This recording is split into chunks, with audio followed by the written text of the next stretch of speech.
Hello again, I am MD and this is the Fourth Branch Project.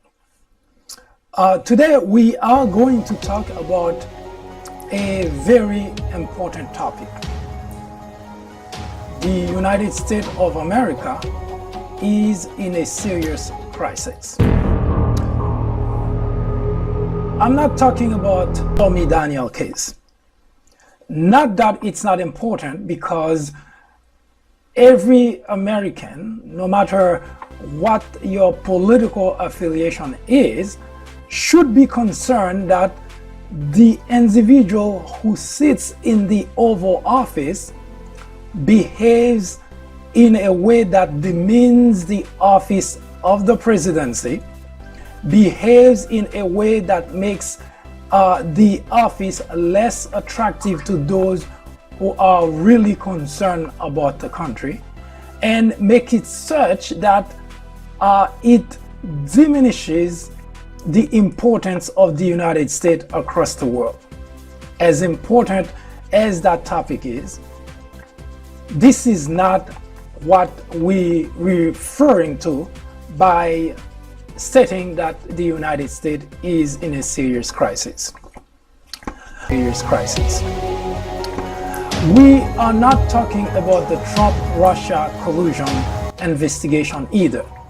Not that it's not important, because anybody with a certain degree of intelligence should not have any difficulty seeing that there is or there was some measure of collaboration between the Trump campaign and Russia. It can be spun 1,000 ways that there was no such thing. It can be spun or said out loud over and over, as Mr. Trump has been saying there is no collusion. But anybody that has the average intelligence, and in fact, as I always mention, that's really what differentiates us, human species, from the animal species. We have a brain that allows us to be able to compute, to do critical thinking, so that if we are about to cross the street and we see a car coming at high speed, then our critical thinking automatically gets into gear to tell us that we may not have enough time to cross that street.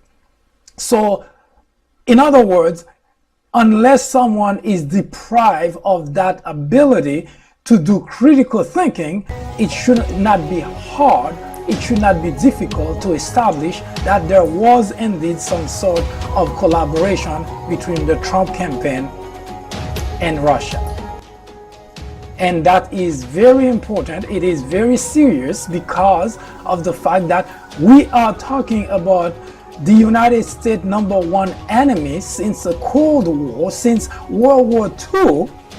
This is the country we're talking about, that now we have in the Oval Office someone who happens to be there because, or maybe in collaboration of, in support of, one of the most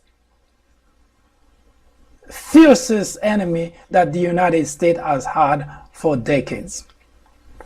As important as that is, this is not even what we're here to talk about. We're here to talk about something interesting that happened, something that would be considered by any analysis something that's good for the country. At least that's what it feels like, that's what it sounds like when it happened.